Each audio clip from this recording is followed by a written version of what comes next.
Good afternoon, good evening, good morning, wherever the hell you are around the world. Happy Thanksgiving if you're in America. Yeah, if you're in America. If you're in America. This is the porn director, Ricky Greenwood. Hey, nice to meet you. Nice to be with you for Thanksgiving. Yeah, nice to be. Well, look, I don't really give a shit about Thanksgiving because We should have turkey or something. Look. This is. I don't care. This is not a thing where I'm from. We don't, because we didn't have Native American Indians and Americans having dinner in Australia, so we don't have Thanksgiving. I didn't even know that it was that for. Yeah, why do Canadians have Thanksgiving? We have Thanksgiving for thanks. Like, I'm bad, but it's probably for thinking like the hurt, like what they give us, like food wise. So you have a big. Now is the farmer and like after you collect all the vegetable and everything, and just now you did that big meal with all the village and everything. But, I think it's in October. It's but your Canadian Thanksgiving was back in October. Yeah, so that's long gone for you. It's long gone. So if you couldn't tell, Ricky is French Canadian. Yeah. Thick accent. So if you don't understand a word he's saying, tell me in the chat and I'll translate. Yeah. I mean, I work with you regularly and I have trouble understanding you. Oh, everybody. I think everybody lied to me and pretend they understand what I'm saying. Or it's just like, yeah, Ricky, got it, and then they just keep doing what they're doing. Yeah, they're just doing other things.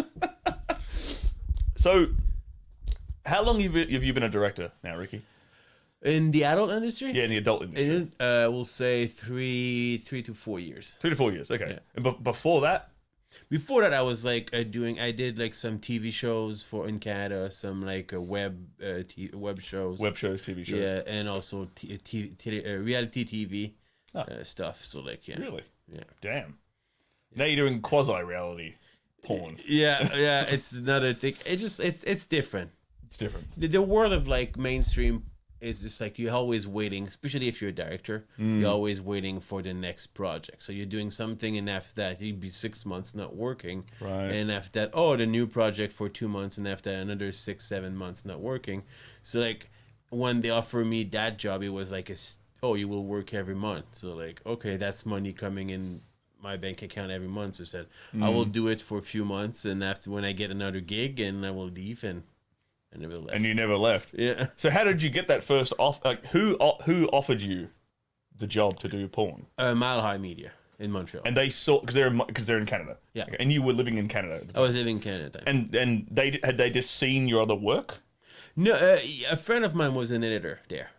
And so he said, and I my work, and I did kind of porn work in the past.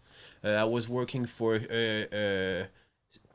station that I was directing a kind of Entertainment Tonight, but a French version of it, and that company asked for a license for porn on TV, so like a porn channel, like Playboy channel, and like when they get their license, like obviously like everything, all the other contract were like, I don't want to be associated with porn, so like they start to remove their contract and everything, so the show that I was doing was not renewed.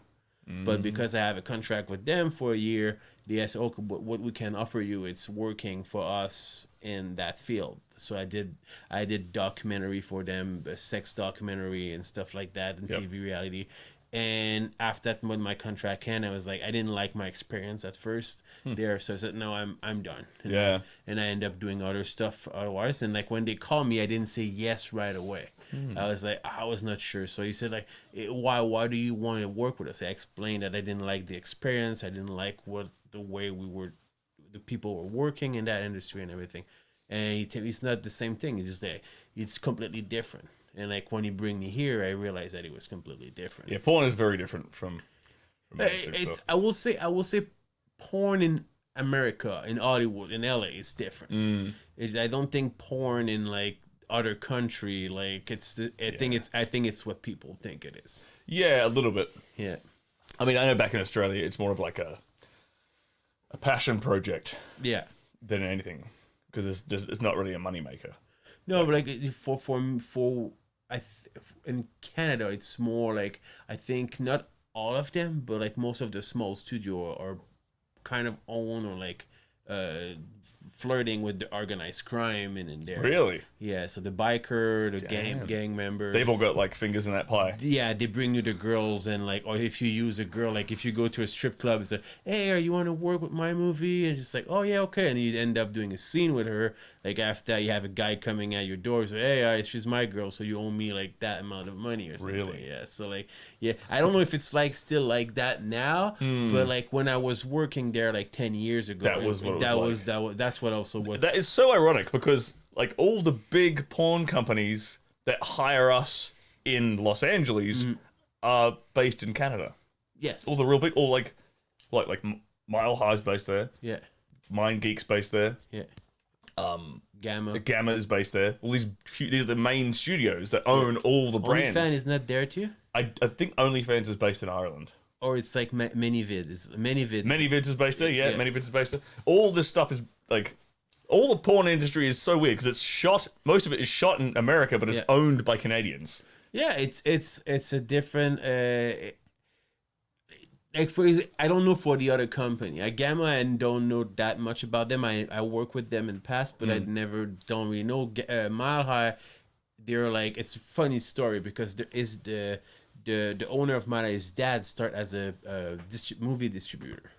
So they used to distribute like a VHS at that time.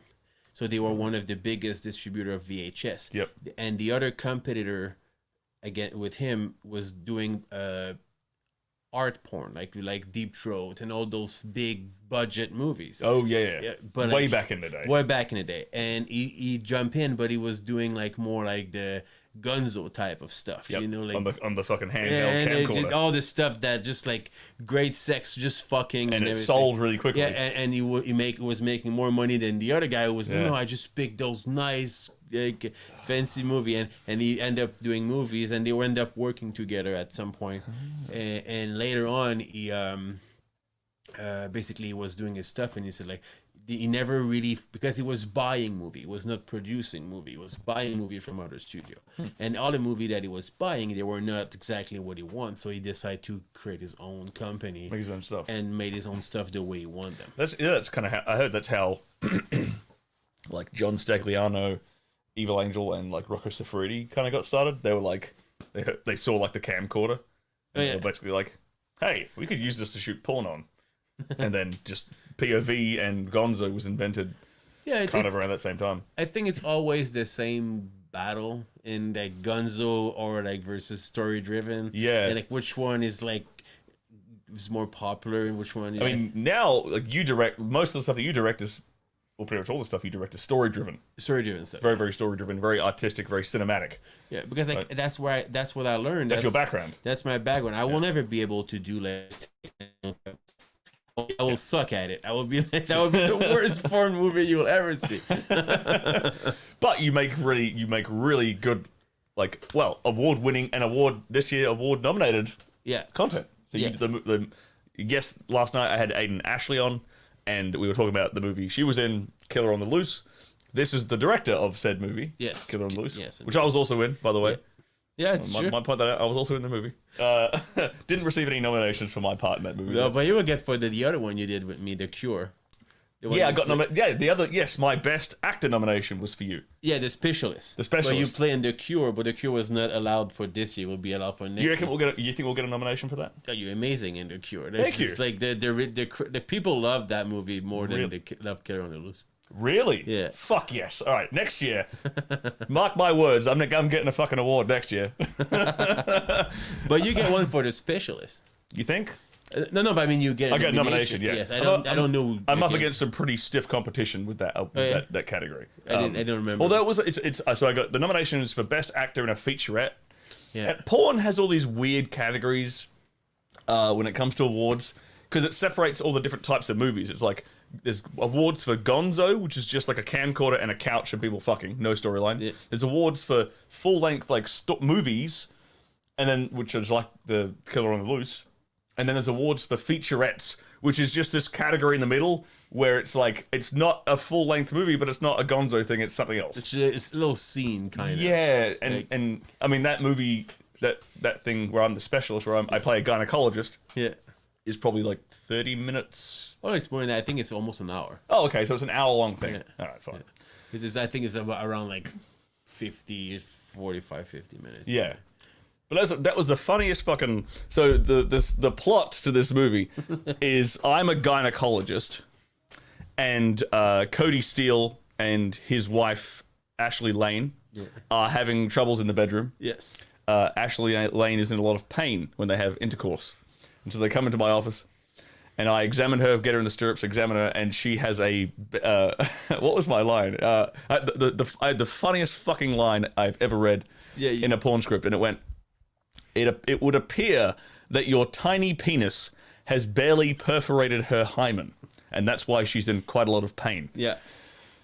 It's a real thing. It could happen. Yeah, apparently that's a legit... I was reading the script, I said, she's full of shit. I Googled it, and it was like, oh, that's... Okay, that works. It's actually a real thing, like a slightly perforated hymen is a real thing. So there you go. And that we couldn't...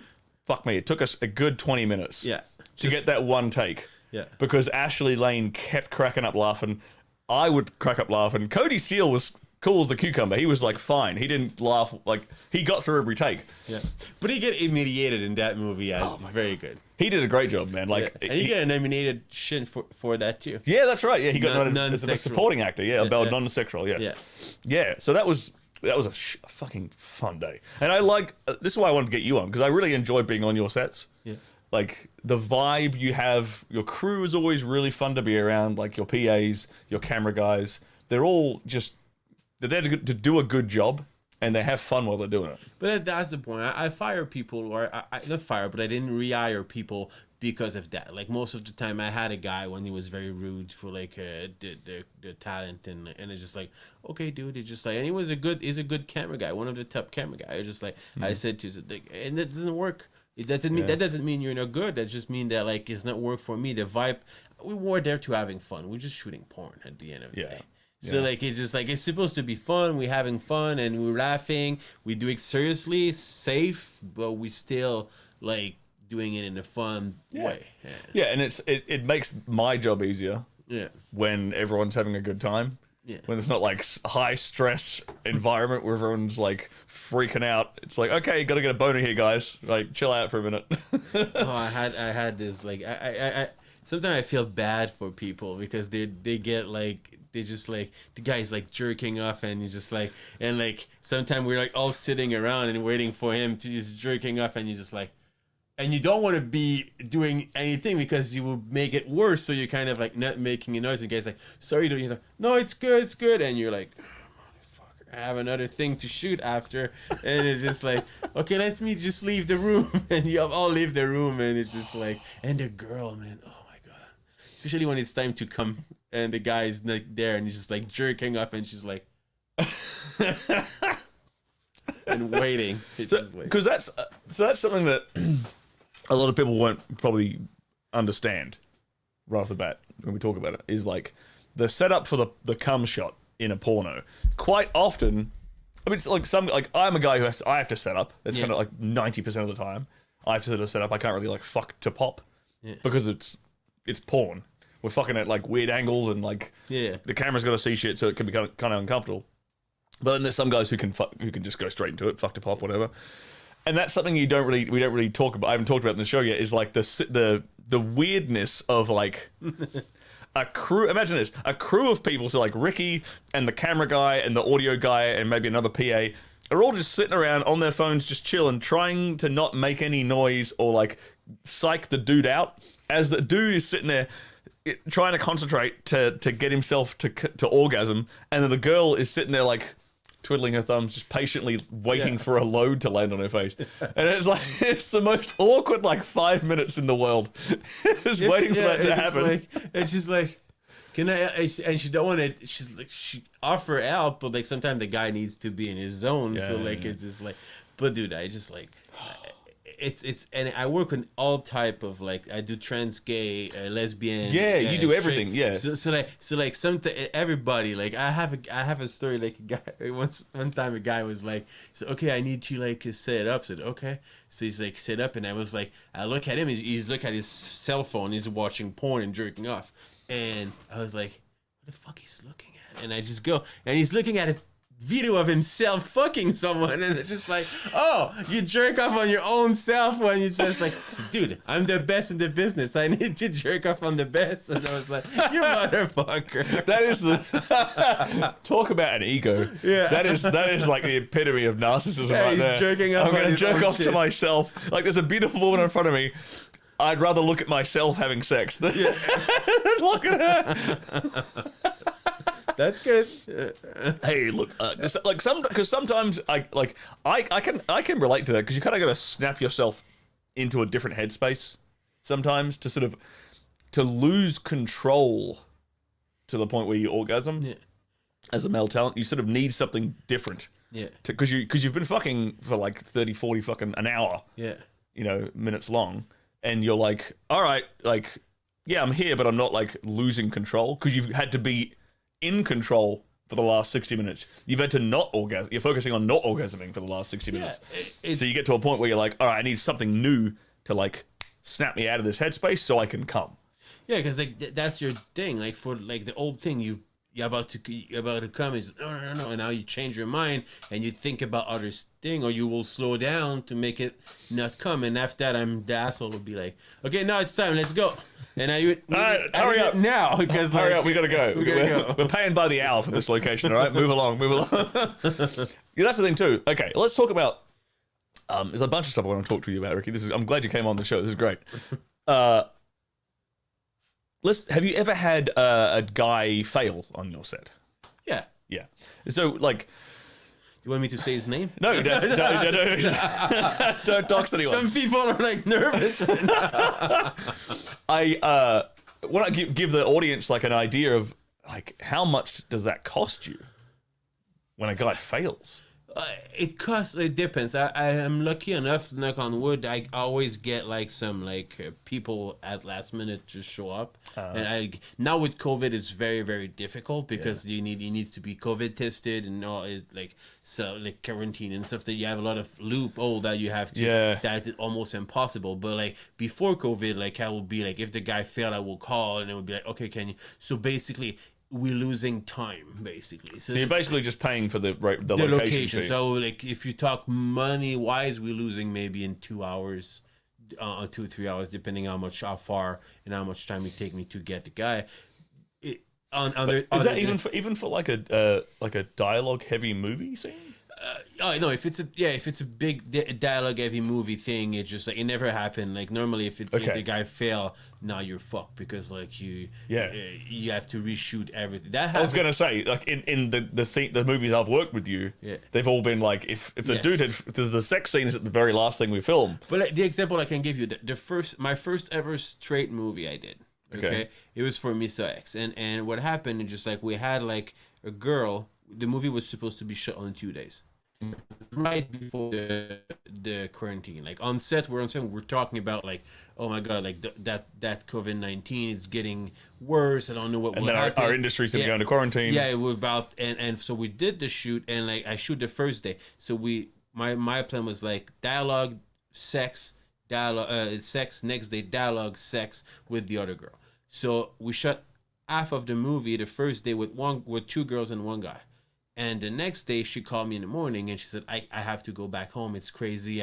I'm scared, blah, blah, blah. So she canceled the movie. Oh, I think I know who you're talking about.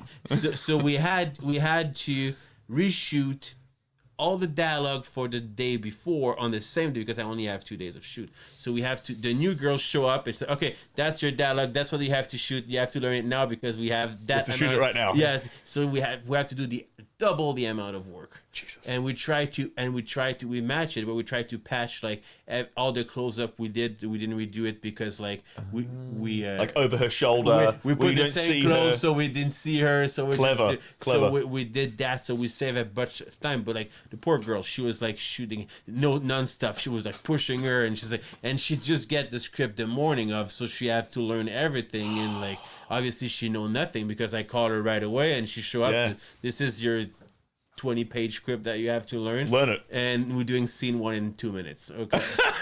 That's what. But okay, people don't really understand this. We learn a lot of dialogue in porn. Yeah, it depends for the studio, but yeah, many studios. I mean, like I shoot a lot of dialogue heavy Yeah. stuff. I shoot a bit of both. I shoot a little bit of gonzo. Yeah. But I shoot a lot more of your style Yeah. of movies where I'm like a 10, 20 page script sometimes.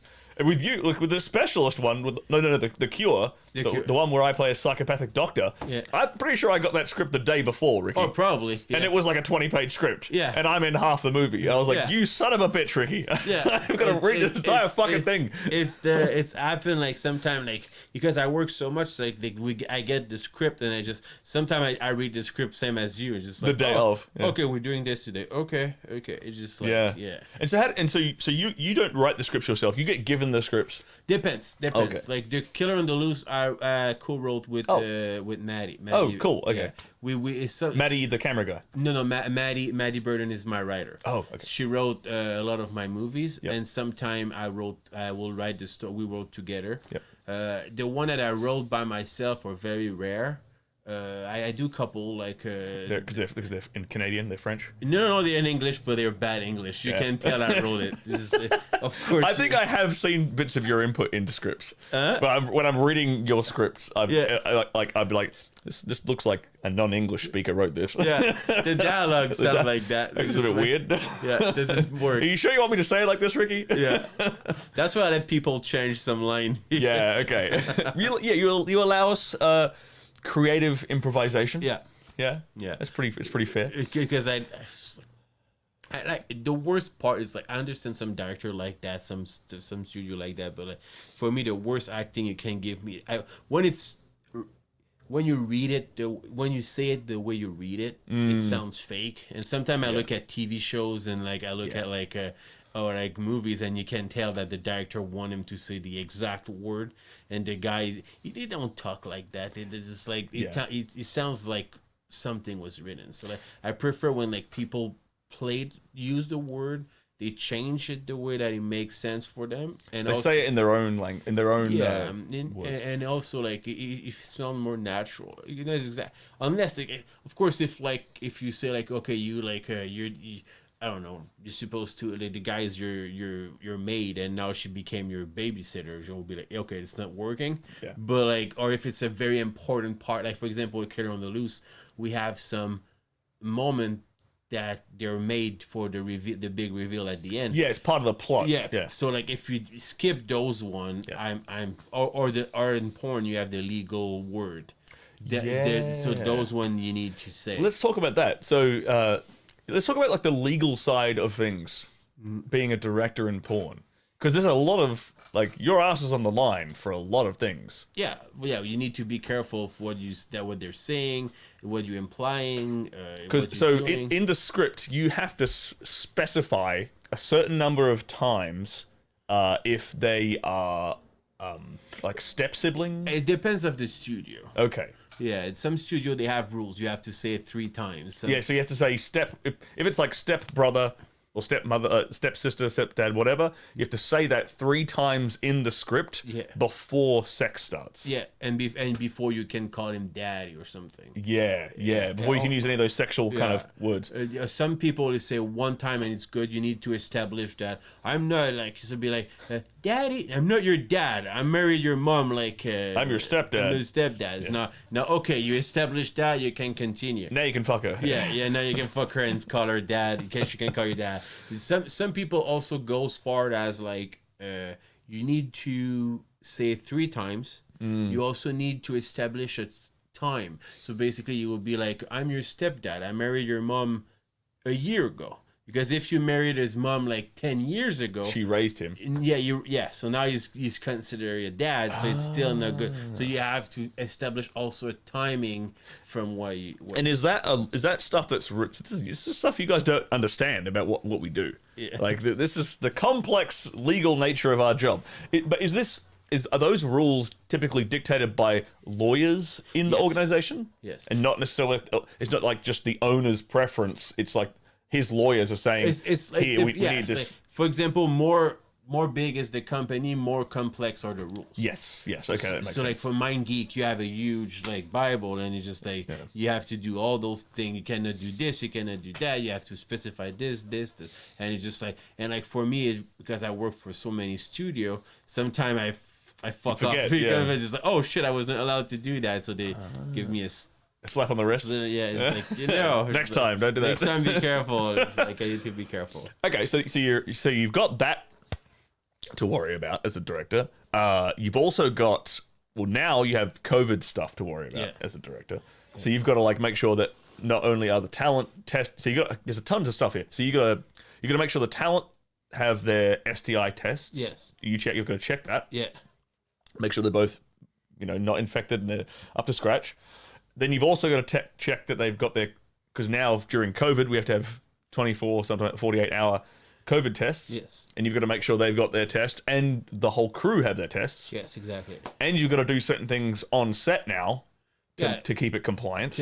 Temperature, keep your distance, cleaning the couch. Like the couch here, we need to put some stuff on This it. one behind us. Yeah, this one behind us. You need to clean this and do that stuff. And yeah, but for me, it's a good thing and a bad thing in a way that it's a lot of work for us, but it's a good thing for the talent. When you work for me, example, or for any other big studio, we're cleaning shit all the time. Anyway, we give food and everything, so that's not an issue. It's more for the smaller company that they were not necessarily cleaning all the time. I mean, like pretty much every time I've worked on a set, it's like, okay, if we're gonna have sex on a surface, it's gonna get wiped down. Yeah. Because someone's vagina is gonna be on it. Yeah. And no one wants a yeast infection. Yeah. Basically. So it's kind of that. It's more that for some people it's a little bit more work, but like other than that, it's just good because it's better it's safe and it's more clean and it's for the better. And the food now we have to order food from because before you didn't never been there, but before I used to cook for like the crew.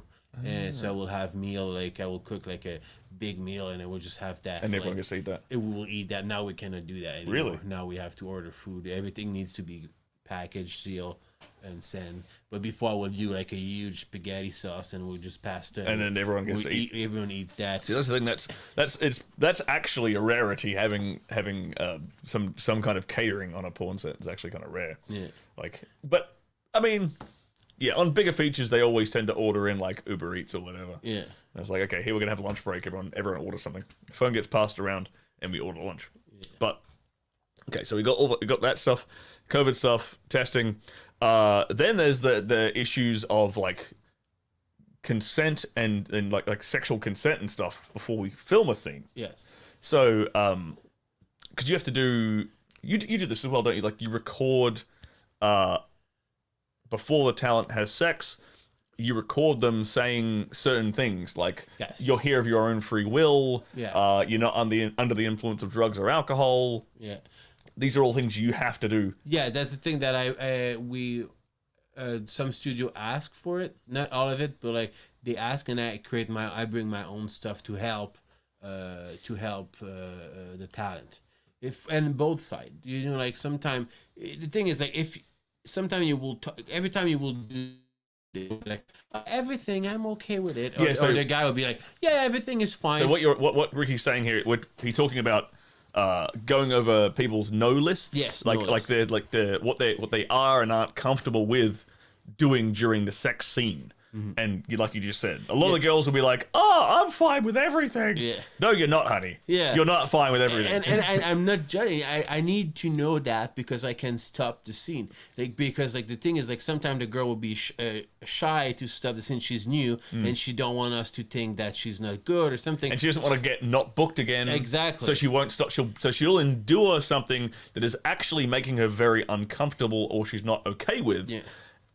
But purely to not be a pain.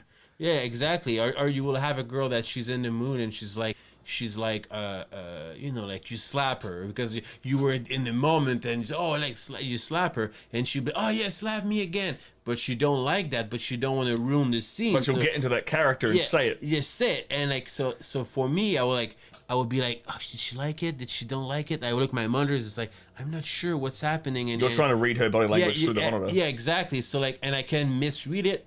So if she told me, I would be, hey, guys, no slapping. Okay, if you do it again, I kick you out, because I can do that, because I know she don't want slapping. I know she don't want you to pull her hair. So if you're about to pull her hair, say, hey, no pulling hair, you know, and I can stop that before it's happening. Yeah. Because if she never say pulling hair, I don't like it, and now she's like, and sometimes it will trigger something in the past or something that she don't like, or like, you know, yeah, man. And it's just like, and you don't want that to happen. You want everyone to, like, again, it goes back to what we said before. You want everyone to have fun. So like, we can do so many things that you don't have to do the one you don't like. Yeah, exactly. And unfortunately, what happens is, it's like, that's why I think there's been a couple of times when I've prompted you and I've been like, hey, let's make sure we get this consent stuff in before we start doing sex stills or whatever. Yeah. And I do that with other directors as well. I'm like, because I, as a male talent, want to make sure we sit down and record, hey, here's what I'm comfortable with, here's what I'm not comfortable with, for her. And I'm going to sit there, because some girls will say, hey, I'm comfortable with everything, and I'm going to sit there and probe them, be like, all right, can I do this then? Can I do this? Can I do this? No, I can't. Okay, we have a boundary. Now I've got somewhere to work. I've got a range I can work in. But you need that, and that's the thing. You never get it like fully. You always have to pull stuff. Like, can you say that? Can you call you a whore? Can you call you like a cunt? You know, and just like no. Okay, but that's you have to tell me that. Yeah, exactly. Like, don't especially if she hasn't if she's never had her boundaries pushed before, which is in all respects a good thing if she hasn't. Yeah. But she doesn't know what they are sometimes until someone pushes them. Yeah. And also they also have, like, I want to make that clear when I talk to them, that you also have an exit. Like, if you maybe you say that you like to be slapped, but now you don't like to be slapped, you just say it. You just like, I will not be mad at you. Just be like, okay, guys, no more slapping. Yeah. Or if like sometime, like, I remember, like, I was doing a scene in a car once, and the girl was like, you know, this little hook to when your trunk go back, and you know it locks, like, it's a little piece of metal, like, in the bottom of the trunk, and she was like, her leg was on it, and the guy was fucking her, and she's like, and I can see in her face, she's like, she's ramming into this bit of metal. Exactly. And I said, what's wrong? And she's like, I said, cut, what's wrong? And she's like, the middle piece.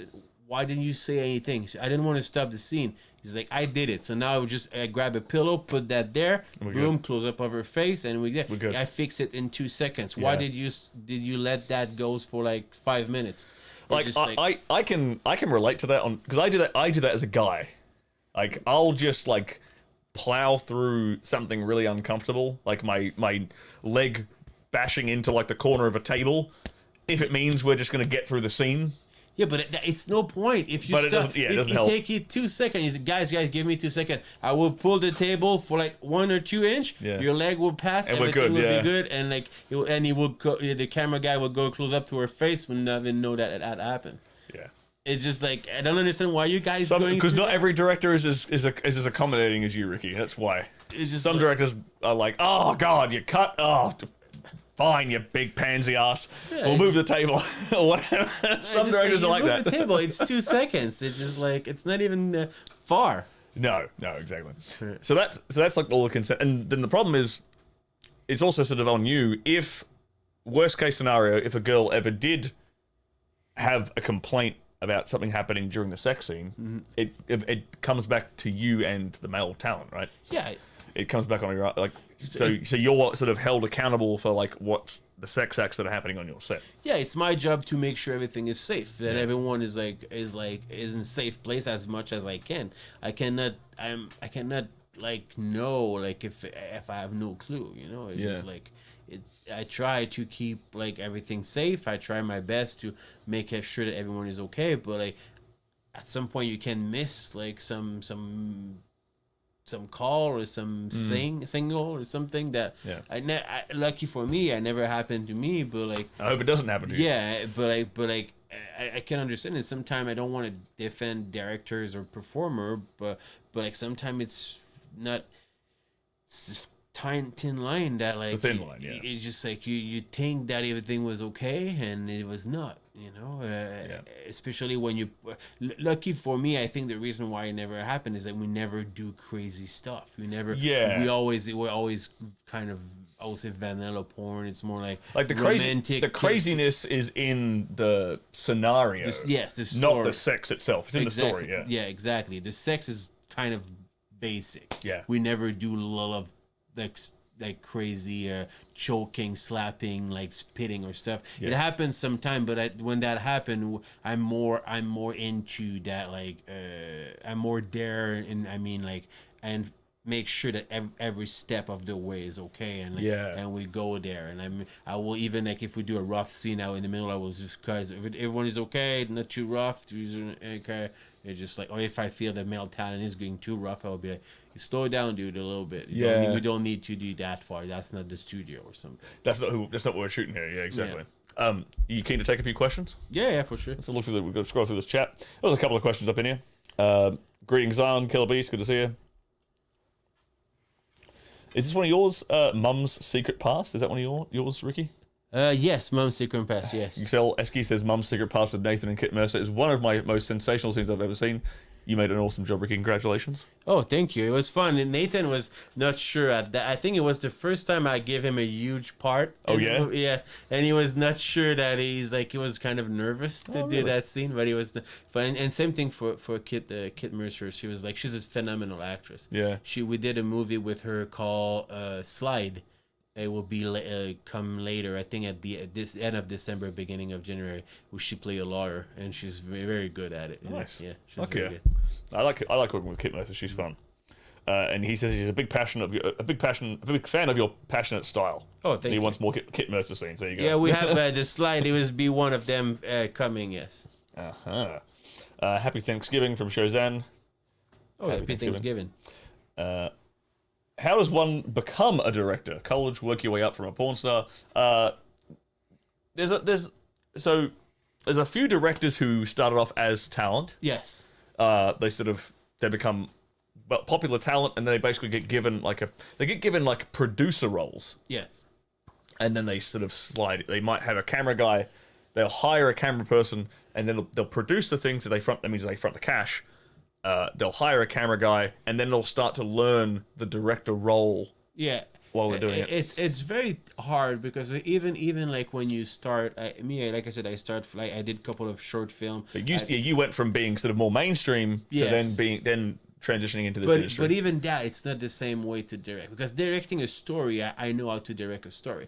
Directing a sex scene and make it good, it's not this, because normally in mainstream you will do a sex scene, it was very staged, it's not barely sex, it's just like almost nothing. It's now you go cutaways full, and and for me, even now after all that time, I still struggling understanding what people really want to see in that scene. So sometimes, like when I do a regular sex scene, I was okay, it's kind of easy. But when I get to the more kinky type of stuff, like for example, when I end up doing when I did my first gay movie, like I think 3 months ago, I was like looking at that and I was directing the scene. And I said, okay, what's the fan want to see? Yeah, what are the shots I need? Did I really need to have like the guy, the penis and the butt in close up, or did they like more kissing? Is it more like touching? Did they more like into the blowjob, more passionate sex, more rough sex? What the fan of that style of adult movie like? And you have the same thing when.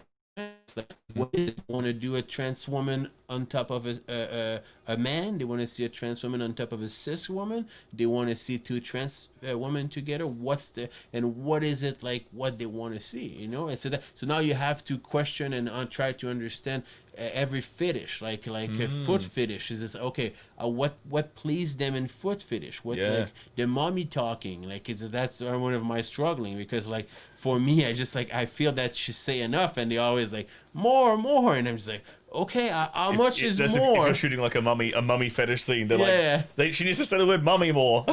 Well, how much? How much do you want her to say it for 20 minutes? For like 15? I was like, so now, I try to please everybody, but it's just like and like after that you will do it. Someone will do, she need to do it like for 15 minutes, and after that you will have, no, she say it too much. It's not real, and I just kind of like, oh boy. So it's always learning curve. Like, so did you get when you started shooting like your first gay and trans scenes? Yeah. Did you have to like did you like hit up the company and be like, can you send me like an example like shot list so I know what kind of stuff I need to shoot in the sex scene? How did you sort of go about it? Or did you just look up their website? I look at a website and look at like, the scene. here's the sex scenes, here's the shots they're getting. Yeah, for the gay site, I work with Nick Fit. And Nick Fit is my production manager, so he's the guy who's like, he suggests me some guy, and I look at them. So, okay, I think the pairing could be. Because you have to cast for that as well. I have for cast. I have no clue. So like Nick helped me.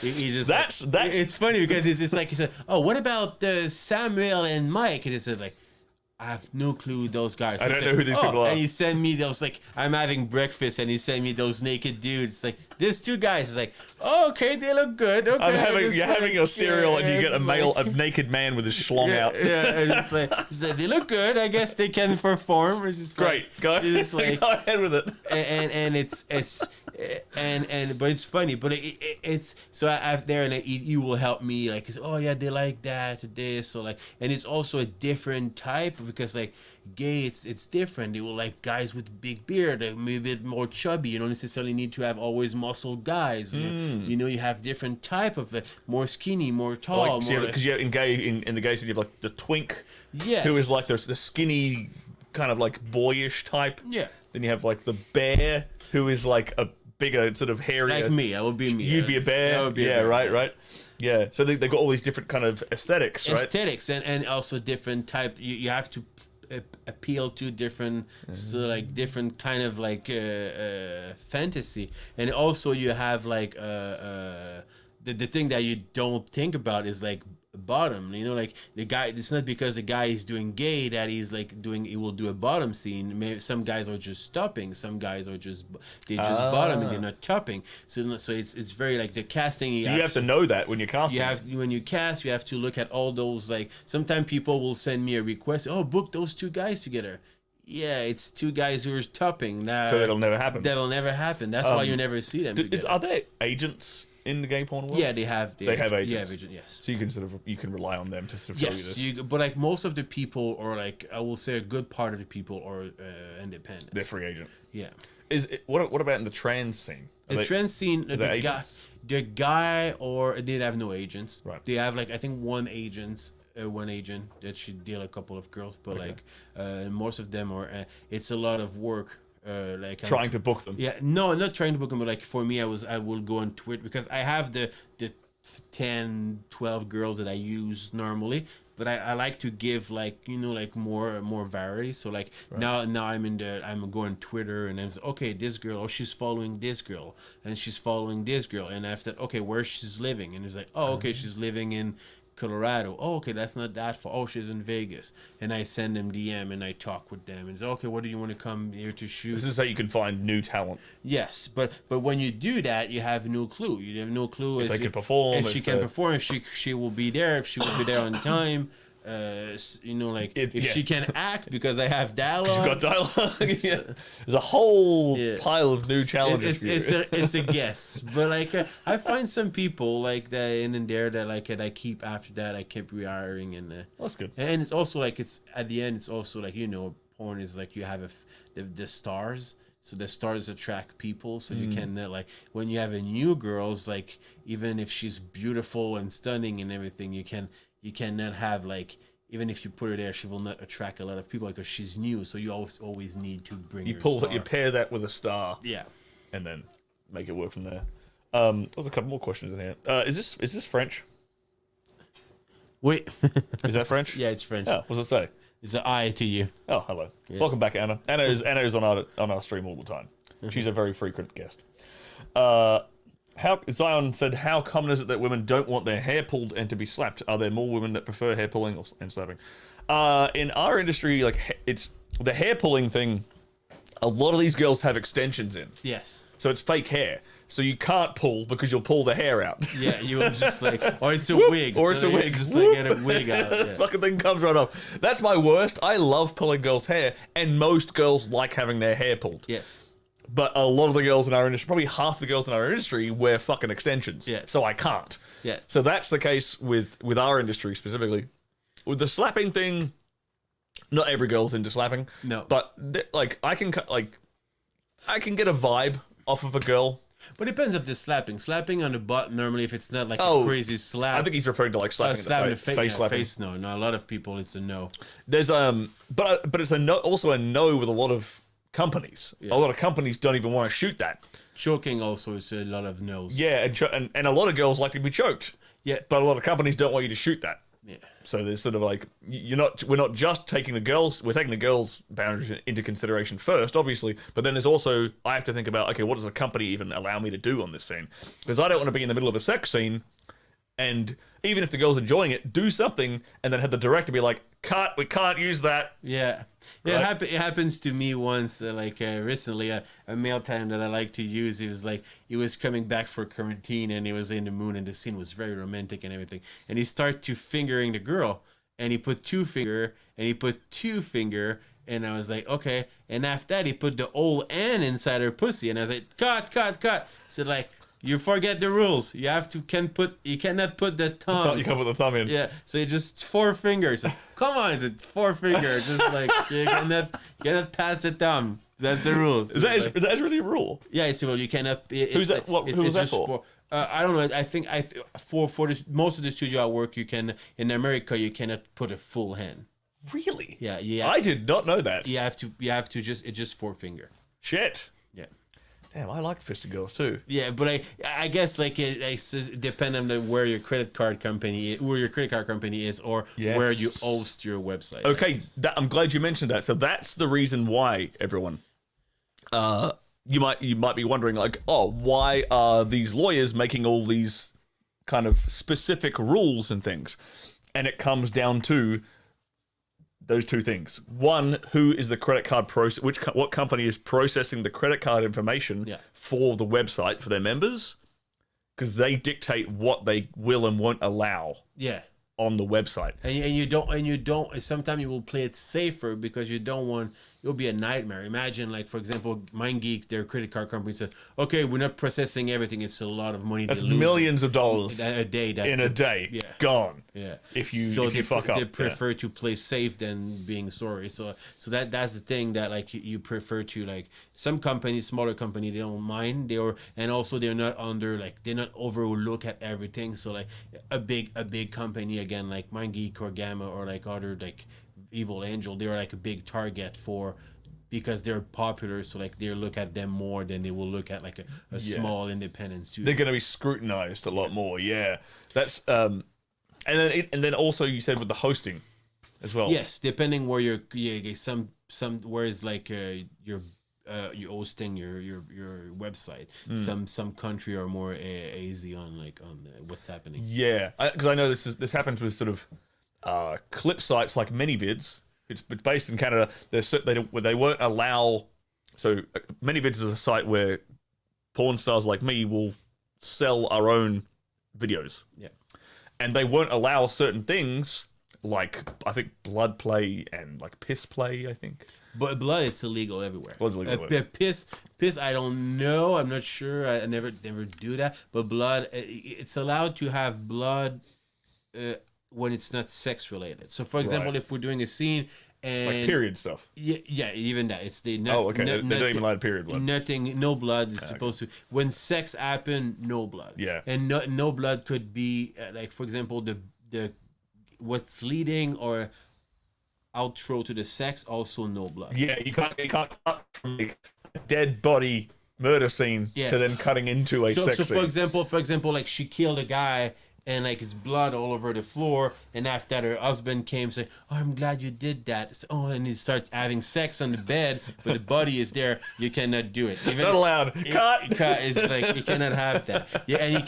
you cannot have, like, for example, you cannot have blood on his hand, and even if it's not her blood, and going to have sex because it will be it's completely illegal. Yeah. But the point I was getting at was like many vids specifies, for example, that you can't do certain. So I'm pretty sure like squirting or piss stuff, something like that is not allowed because of their payment card processor. Yeah, but that's basically why. So like that's how it works for like us as just if we're just doing individual content, let alone like a big company that's pulling in hundreds of thousands of dollars. Yeah, they have like every day. You know, like the first movie I made was Confession of a Sinful Nun. Okay, and like it's funny because like I had to spend times on the phone with like in Canada, the people like what's allowed with the religious thing, what you can do, what you cannot do, and I have to talk with other people in the United States to make sure that like and they have they have a lot of like things that you cannot do for like with religious basically. Really? Yeah, they have a lot of things that you cannot like. They're like very like sketchy. That's if you do it for the web, you will not be that much, but like for like DVDs, for example, because that's another thing. Some companies still have DVD or Blu-ray, and like some country they need to have a tag to be able to sell a DVD. And if you don't follow those specific rules, you will never get the stamp, and you will never be able to sell. And you can't a DVD. sell the damn thing. Damn. See, look, all this stuff you guys don't understand. You just jack off. We have to think about this stuff. Yeah. It was like it's more like every time you write something, you have to look at the notes. Can I do that? Okay, I can do it. See, I hope you appreciate this next time you're fapping. All right? And I've said this before, every time you skip through the dialogue on a porno, you're breaking Ricky's heart. Yeah. Because we spend most of the day on that shit. Yeah, it's true. we spend like an hour and a half on sex, and the rest it's the like a 12-hour day on set. An hour and a half is going to be the sex. The rest of the day is the dialogue. Exactly. Yeah. So fucking watch the movies if you're paying for them. If you kind of, or even if you're not paying, if you're watching the trailers, watch the whole fucking trailer because we spend a lot of goddamn time on it. Justine asks if you have any cinematic ambitions beyond porn, and if so, what kind of movies would you like to make? Yes, I had some. I'm working on stuff in and there. To be honest, it's just that like it's so much work and it's so much. I tried before, and I don't. First of all, like when I decide to move to porn, that's mean you kind of giving up on being like I will say a real director. You can't really go back because like the thing is like even if I'm doing an independent film, for example, and it's very popular, my favorite genre will be horror. So horror, like, it would be movie. Yeah. So like if I do that and it's very popular and I go to Sundance, big festival, and my name became huge, and someone recognizes you, Universal, Warner, Disney will never give me money because they don't want to have the clashback of like being like, oh, this Ricky Greenwood ex-porn director doing a family movie. It's not that I'm not competent to doing it. They don't want to have to deal with all the shit that will happen. So they will pick another director. Yeah. It's a damn shame. Because like I've said this multiple times. If anyone in California wants to make a movie on the cheap, like really quickly and efficiently, hire porn people. Because you guys can fucking fly through a movie. Yeah, we can make a big movie. Like Killer on the Loose is like 3 days. Yeah, and it's like a movie quality production. Yeah. Like if you like what is because we don't have like unions and things like the mainstream.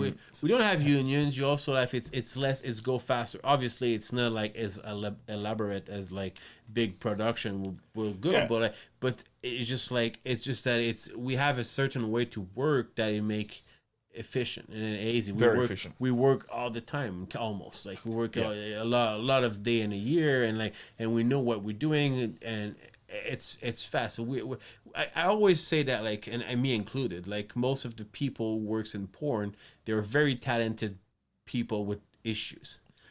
So like for me, I cannot follow rules. It's just like I can't. I'm lazy and I cannot follow rules. So like I like that. It's just like they told me like, oh, like let's do this. No, I don't like it, and I do something else. And like in mainstream names, like they will kill me. They'll fire you. It is a fire. Like, see ya. Like, okay. Bye. You're out. The next guy in line will take your job. I have people that they even for saving their life they cannot be on time on set. So it's just kind of like the guy. People are talented, but you have like half an hour late or an hour late. Do that on a mainstream set. You're out. You're done. You're done.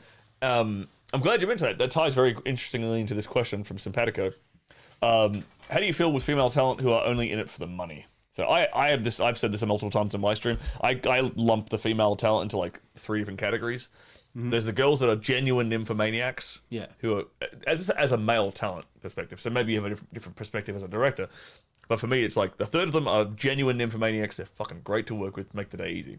A third of them are like real professional, show up on time, get the job done, but they're not like grinding up on me and sucking my dick before the camera's rolling. Yeah. You know what I mean? But once the camera's going, they're great.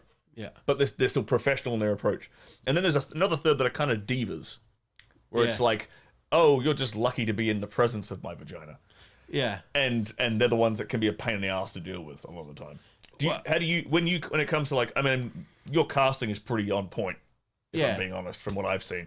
So you don't tend to deal with the well, I don't. Yes, sometimes I have to deal with them because like like a studio will ask, the project will came with a name attached to it. This specific girl. So like you have to.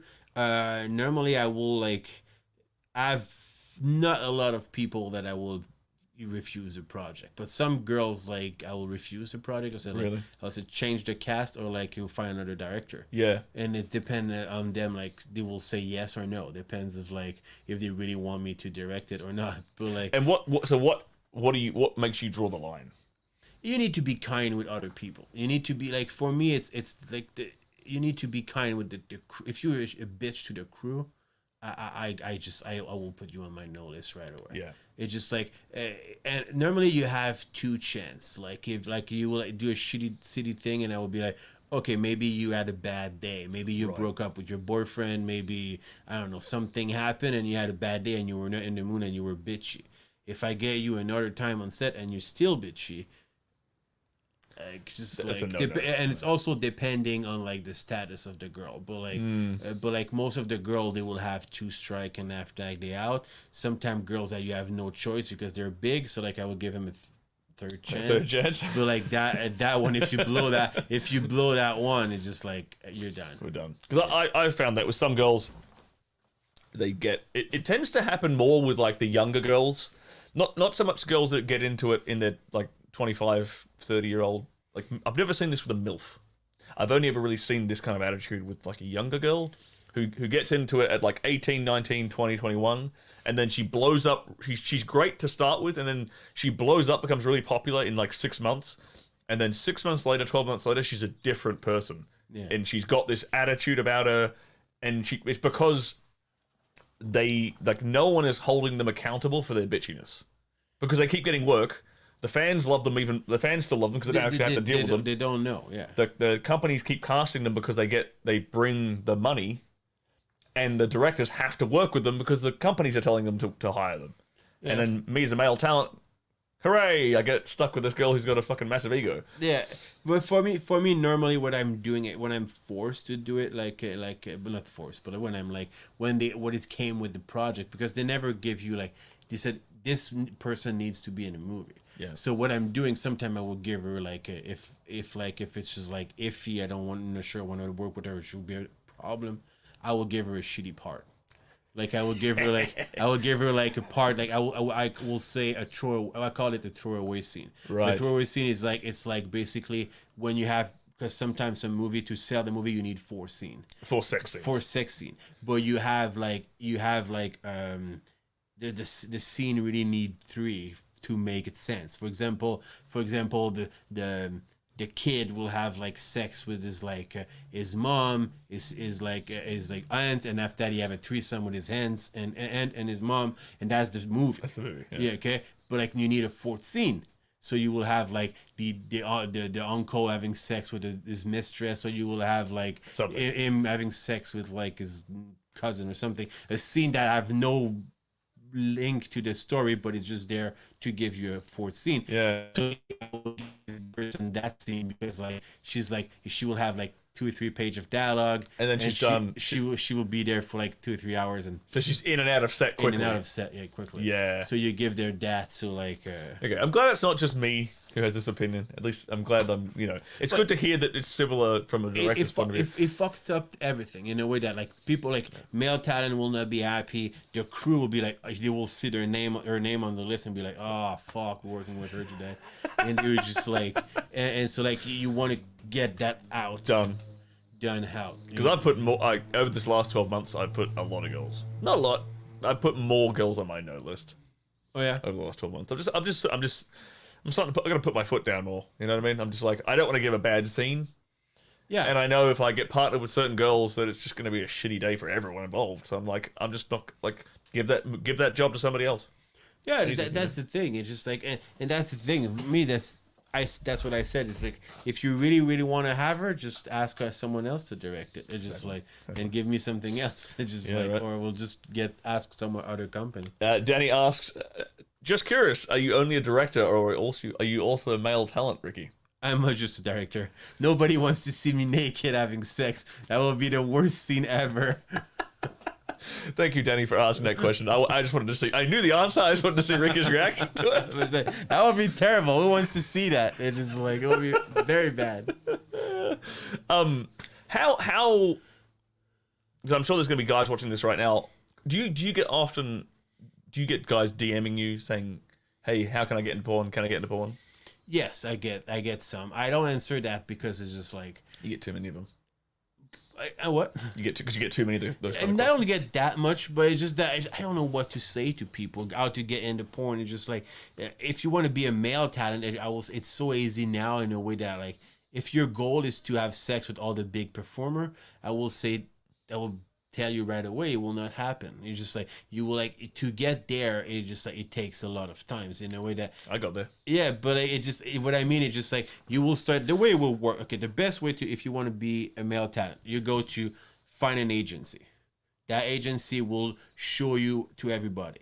But when you start, you will end up doing gangbang, you end up blow job. You will not have sex with those girls right away unless you like a supermodel and thing. Yeah. And people will not also trust you because I cannot give you, first of all, I don't know if you can act. And worst of all, I don't know if you can keep your dick hard. And people think, oh yeah, I can fuck people. Like I have many people, like they show up on set, I can do it. And I go, okay, just do it. And like, when you have like 4 dudes sitting around, like you said, they look at you and say, okay, let's do it, guys. Now it's time to get hard. And now you're not getting hard. And it's getting into your head. And you kind of like start jerking off and say, why my dick worked normally, not she's not working. And now you're freaking out. And now you get into the loophole of like, why my dick's not working? Now what they're thinking of me, I'm failing, I'm a loser. And now you're just like, and now your dick will never work. Never work, dude. It's just like, you're done. And it's not because you cannot do it. It's because it's a lot of pressure. You have to deal with the pressure. You have to deal with it. And like, sometimes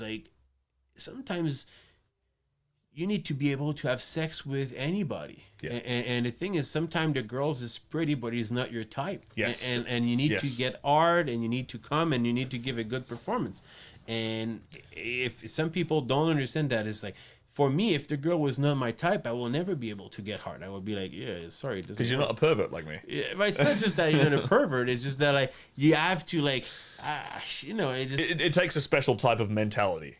It definitely does. It's just like, and you need to be there, and people rely. I know that if I was a performer, I'm joking earlier, but like if I was a performer, I would be like, it will get to my head because as a director, I would be like, fuck, man, my dick is not hard, and like they're losing time now. It's just like, it's money, and just like because you're thinking about the money aspect of it. Yeah, the director will fucking kill me, and I know we have like 6 more pages of dialogue. That means we finish at like 10 p.m. Like the crew will fucking hate me, just like, and now my dick will be while you're trying to jerk off. Get your dick out. I have a funny story. My first time ever on set, it was like a scene.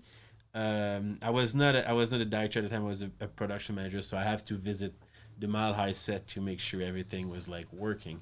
And I remember like I was on set with this director that Mile High has, and like he had 2 PA with him. It was those 2 guys were like 2 young kid that they were like out of school, and they finished like a filmmaking school, and they want to be filmmaker, but they don't have jobs, so they came into porn. They come in porn and doing PA job and everything. And you have like a scene with like James Dean is in the scene, and it's just like he had a girl on his face, and he's eating her out, and the other girl's giving him a blowjob and everything. And like you, when the girl was sitting on his face, he was like, he pulled a muscle in his neck. And he was like in fucking pain for the rest of the scene, but he's a pro, so he was like doing the He just kept doing it. He just kept doing it and everything. And I was like, the doctor's okay, now it's time to pop. And he's like, okay, dude, you have to give me a break, man. My neck is like killing me. I can stay hard, but I cannot pop. I cannot get into the zone that will make me pop because my neck is like hurting. So he's like, okay, let's do this. So like he was like, take a break, like relax. Like he was like, try to get like the girl who's giving him a massage, she like helping to get through that and everything, and the guy needs to stay hard. So that's another thing that in movies that you realize, but like people don't know, but like the guys are constantly masturbating on set. When sex star, you will have dude masturbating in every fucking corner of the room. Yeah, it's like they're just jerking off, and it's just that's like, the thing. Yeah. So James getting a massage and he's jerking up to stay hard because he knows that he will have to go in the back in the scene, so he needs to. You don't want to waste time. Says that, and just like go back in the scene, doesn't work out, and the poor PA is like saying, oh, I'm good to massage. I have like studied a little bit. So it's okay. So the PA was go behind James Dean and he's massaging James Dean, and James Dean is jerking off. And you have this like 20-year-old PA is like jerking off, and like his first day and like the director goes to him and says like, when you were a student movie making, do you ever think that you will like give a massage to a dude masturbating when you finish school?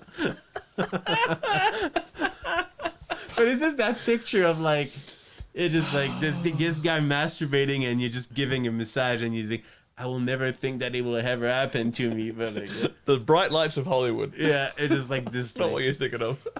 It's so many funny stories that you can tell at that onset. That's exactly what it's like. Yeah, there's a lot of conversations that happen on porn sets with a naked man with his dick in his hand.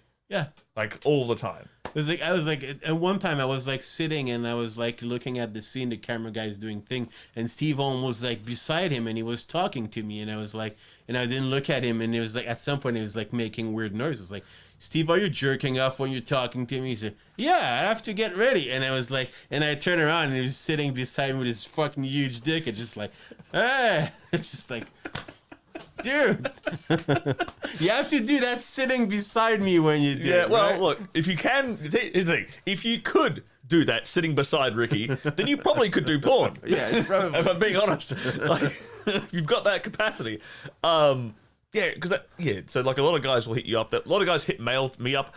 Even more guys hit up female performers saying like, "Can you get me into porn? How do I get into porn?" Blah blah. Blah. Yeah. And what you said is one. Like if you're in America, it's actually really easy. Like I got into this fucking thing from the other side of the world. Yeah. I managed to weasel my way into the LA scene from literally the other side of the fucking planet. So, you know, it can be done, but it's not easy. No, it's not. And it takes networking helps. You have to understand how to network properly. You have to understand the value proposition. Like, I'm solving a problem for you. The problem you have is you need someone who can keep their dick hard. Yes. And act. Yes. Right? So if I can solve that problem for Ricky, then Ricky is going to hire me. Yes. However, most men can't do that. Most men think of when most dudes hit up a porn star or a porn director or, you know, a female porn star and say, "Hey, how do I get in porn? Can you get me to porn?" They're thinking about it from a do me a favor point of view. Like, oh, if you do me this one favor, I'll love you forever. Like, okay, I'll cast you in a fucking porno, and then you've just cost me $5,000. Yeah, because like, the thing is like I don't know you, so like I will not be like, oh, hey, I don't know, like Brad, like use that guy is like he wants to be in porn, and after that he will give me a phone call. You send me a guy who cannot get hard, I lose like $1,000. Yeah, it's just like, and that's then his reputation is tied to your reputation. Exactly. So like it's the thing, and also like even like I said, it's not easy. You have the physical side of it. But it also like you need to give something special. It's nothing that you just have a big dick. Everybody in the porn industry kind of having a big dick. So like if you have a big dick, okay, it's something. Okay, now what can you stay hard? Can you perform? And also like what kind of performer are you? Are you just like a hammer? Like those guys who just like it's just like no chemistry, nothing. Yeah. I have a guy once on set, he's getting a blowjob and he's like this. Just like, what the fuck? You think you're in your living room? It's just like you're just like, dude, you have to give me contact. Some kind of you need to make me that emotion. you mean that like you're just like not getting your dick sucked by a hooker in the corner of the street, Just like give me something that the person on like online will be like, oh my god, that's a scene, I love it. He looks like he's enjoying himself. Yes. Oh, this is good, Yeah, but it's just that do something with your hand, and I understand. That's when you're new. You don't necessarily know what you do, And that doesn't mean you grab her head and you just choke her with your dick. It's just like maybe you can play with her hair. Maybe you just like I don't know, do something, but don't look like you just like. Don't look like you don't know what you're doing. Yeah, exactly. Just like, oh, you're so cool. Just suck my dick. You just like nobody wants to see that. Lay back and play the cool guy. Yeah. But you were right before when you said if you're a brand new dude. This is for like 99% of male talent. Like, there are some exceptions. Like a big tall black dude gets cast for Blacks.com, has never shot for anyone else, has a giant penis, and he's like 6'6". Okay, sure, he can work for Blacks.com straight out of the bat. Fine. Most dudes have to do like black, white, straight, gay, whatever it is. I'm assuming this applies as well in the gay scene.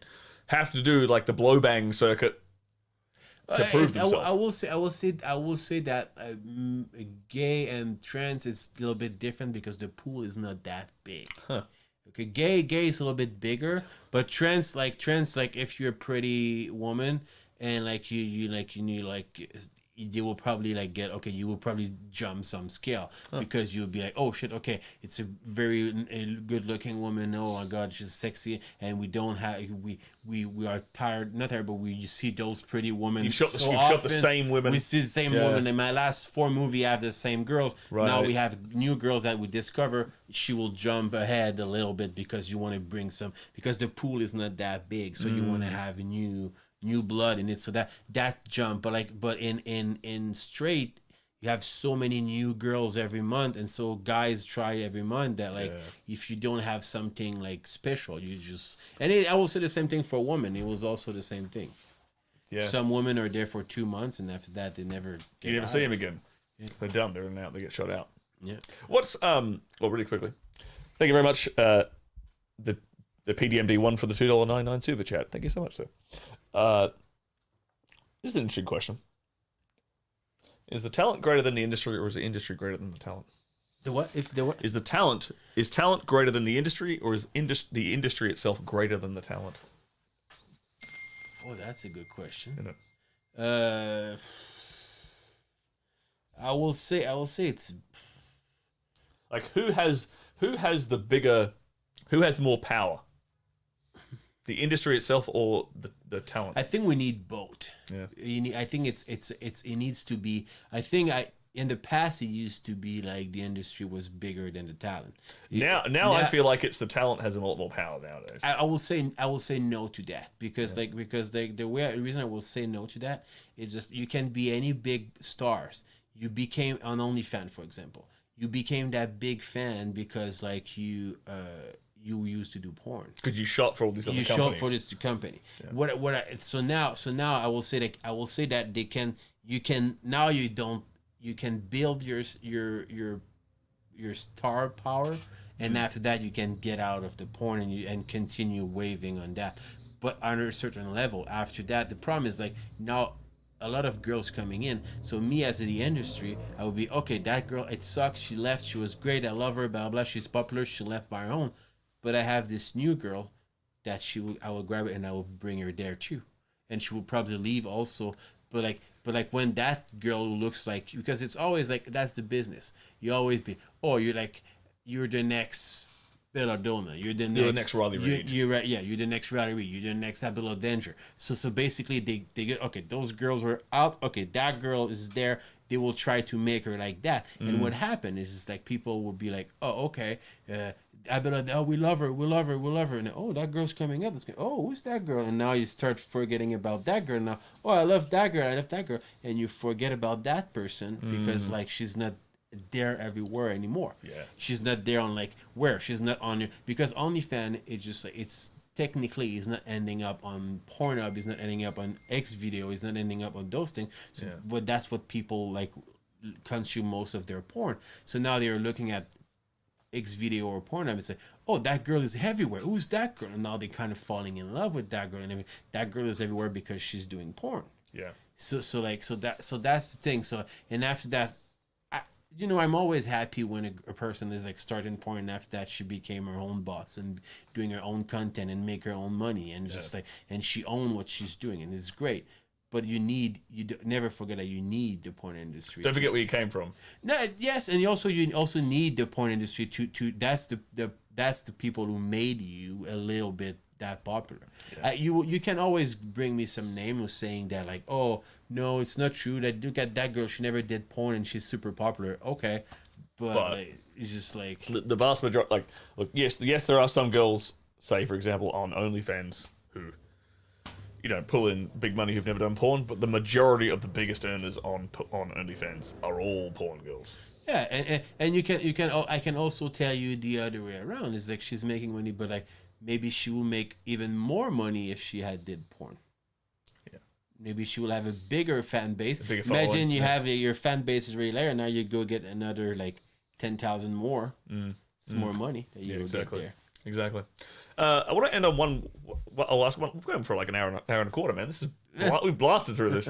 I want to ask one more thing. Is there a difference because you shoot straight porn, you shoot gay porn, you shoot trans porn? Is there a difference in like in a gay porn set to a straight porn set? Is it different shooting it not just in terms of the shots, but in terms of like working with the talent? I think it's, for me, I see it as the same. It's just the same work. In the crew, we approach every scene as is the same. It's just that it's funny because like it's not like the funny example I gave is just like I started doing lesbian porn and trans porn. That was my two first that I was doing. And when I do like when you do trans, the guy's fucking the girl, it came on her face, and after that is okay, we end up seeing you guy kiss each other, and the guy will go kiss the girl, and just like everything end up and everything.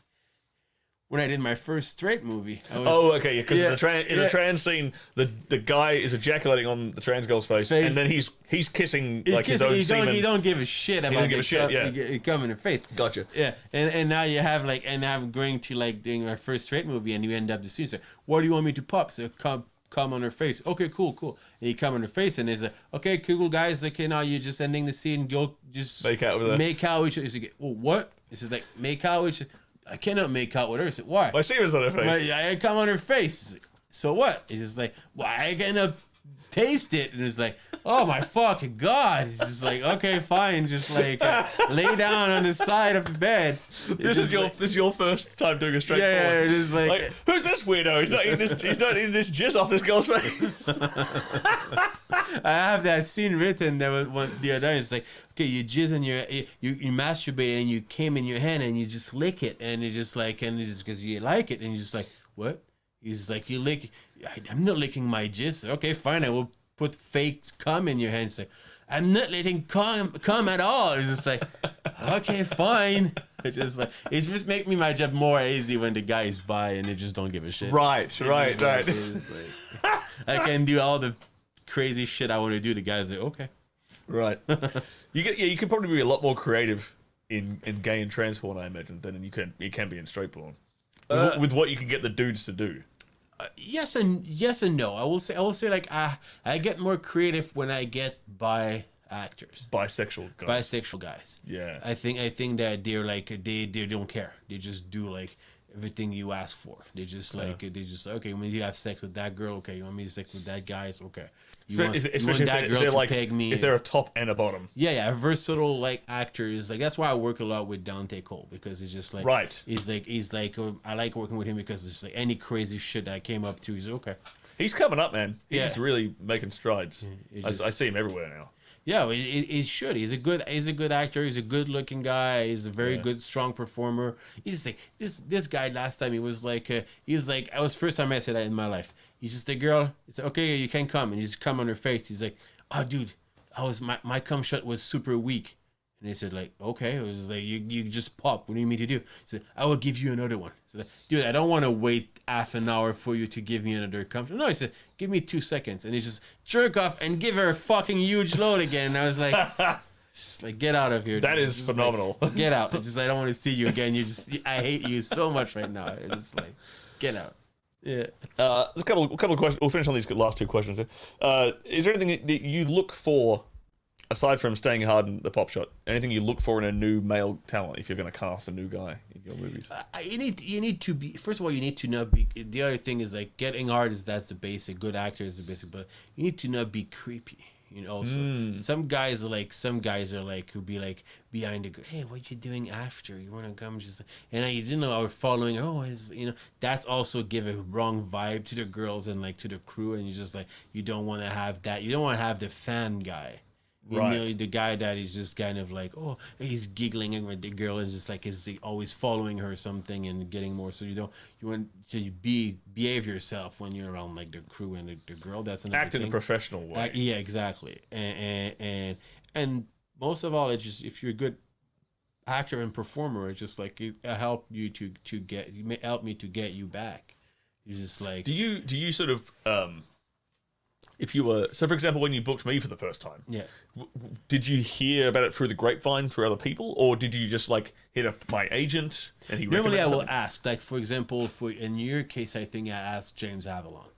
Okay. Or Jack, maybe you work with Jackie also at that time. I've worked with both of them, Yeah, so I probably asked, I will call them and I'll say, Jackie, you ever work with him? And he's just like, so yeah, it's like how good he was with Lion, and she was like, it was good, or it was okay, or something, or I never gave him okay. But best actor nomination. Thank you very much. I was like, okay, like I just paraphrase what they're saying, but like they will say that, or she will say, I have him, but he was like he didn't have a lot of dialogue. Or she will do the other way around. She will call me. Did you ever work with that guy? Because we know that we work with dialogue heavy script. So like, and most of the time, sometimes also what I do is just like when it's a new guy, we'll call Robbie D, who's doing Reality Junkie, and Robbie will give them small script. Sometimes he will take more chance on a new guy because like it's a 2-page script. Right. So he will say, okay, how bad he was with the 2-page. Oh, you see, he nailed it in 2. He didn't have it like, or he asked me for a line every 2 seconds. I would be like, okay, if you cannot learn that script, you cannot learn. He's not going to use one. He's going to be struggling with like a 20-page one. Yeah, exactly. So I said I pass if nobody. So normally, or I will like Mike Weiser or another guy that can text him. So do you ever work with him, and he will give me his feedback. And sometimes our feedbacks are like completely different. He will tell me, oh, I never hired that guy, and Jackie will come in and be like, oh, this guy was amazing, and she's like, oh my god, it was like, because it really depends. As a guy, you can have bad days, and it depends upon like the talent you're working with. It depends upon the scene you're doing, the crew sometimes, like, and it's a lot of things. So that sometimes at the end it's my decision to take a risk. But for you, for example, we did like Killer on the Loose, and like the part was like a medium part. Yeah, it was not a big part. It was a small part. Yeah. It was like you have 4 pages of dialogue. So like, and the sex scene. So I said, okay, let's see how it end up. And the thing is like other thing is like is you see how much prepared you came. You came with a lot of option for me for clothes, shoes. Like you give me some. Oh, this is I can make that dialogue. I will say it like that or like that. And as okay for me as a director, okay, that means that he read the script and he wants to improve the character and make it look good. That's a plus for me. So that's other things that I look for. You know, like that I looked at like, okay, the guys go the extra miles to make that character looks really. You just gain. Some guys just like they came on script. Do you have a script for me? I sent it to you. Oh, I didn't look at it. Do you have a script? And just like, okay, that's a see that. Yeah, I do this for every movie I'm in. I go through, I go through and I highlight my lines on my own. I print the script off. I highlight my lines. I learn my lines so I know what the fuck I'm doing when I rock up the set. Yeah, you don't necessarily need to know them by heart because I give you rehearsal. You can rehearse. We have time. But, yeah, but I want a basic. I want to rock up knowing what the hell we're shooting. Yeah, exactly. Prepared. And that's the first time I've ever asked a director for feedback like that. So that's really interesting to know that, like, because I'm not even really consciously thinking about that when I bring like lots of wardrobe options, or when I ask, hey, do you want me to say this line this way or this way? That's really cool feedback. But it's just like it also depends the director. Like for me, that's a thing that I like because it's just you can build the character together and make it work. So I know some director you have to say the line exactly what they do. It is exactly need to be exactly that. So yeah, I had that with one director. It was sort of like an internal monologue, and it was a voiceover. So I'm sitting there like watching my babysitter or something, and then the voiceover I'm doing is just the audio that's playing on in my head, and it was like all these sort of perverted thoughts. And this particular director is known for being a bit creepy, so it was written in a really creepy way, in a way I would never say it. And so I was reading it, I was like, it just wasn't coming out convincing when I was saying it verbatim. So I said to him, I'm like, look, do you mind if I say this a little bit differently? Because this is not how I would say it. It kind of doesn't feel right. And he turned to me, he's like, I'm not paying you. He's like, I'm paying you to be an actor. So read the lines as they're written. I was like, damn. All right. That's like nice to like. Yeah, that's why I don't really shoot for that guy anymore. Well, listen, it's just like like some people are like they don't understand, like, you know, it's a teamwork. You need to. Yeah, if like, you piss off your crew, if you piss off your actors, you will never get like. I mean, in that situation, it's not like I'm trying. It's not like I'm like I've already read it as it's written. I'm trying to give him other options. Yeah. Because it might be better. Yeah, but you know, some people in this industry, they have this mind that's like they're creating gold. And they have like that people aren't masturbating and jerking off into like tissues with their stuff. They're doing art. That's what they're doing. Yeah. Okay, right. So like they're there and like they're just like, I don't say that I don't take my movies seriously. I like them and we make, but at the end of the day, just like it's important. Like you said, half of people fast forward all the stories.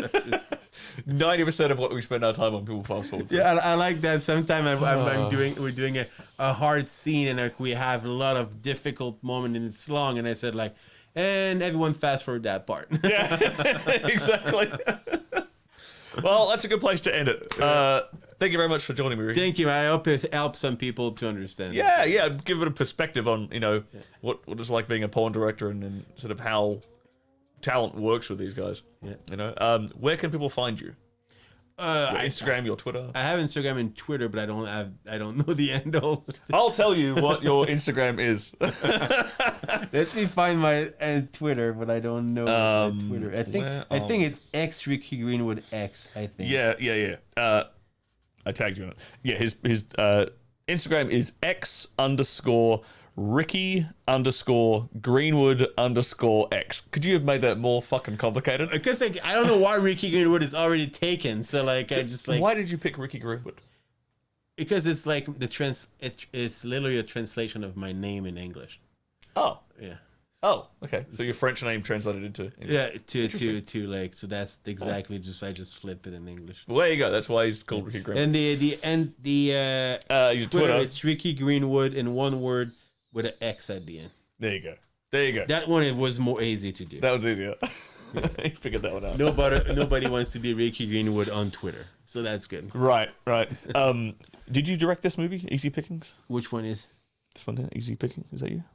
I don't remember. I don't know. No. Easy Picking. No. It's maybe it's a scene. Sometimes they give a name to a scene after it's shot. After I shot it, and it just like so. If it's a scene, I don't know. I don't know the title. Yeah. Here we go. And I can see why Ricky is one of your favorite directors, Sterling. There you go. Ah, you see. Hey, he's a charming man. Yeah. He's French Canadian. Anyway. That's the show. Thank you, guys. We'll catch you guys tomorrow. Well, I'll catch you guys tomorrow. Happy Thanksgiving and all that. Happy Thanksgiving. Yeah. We'll see you guys next time. It was in October. Yeah.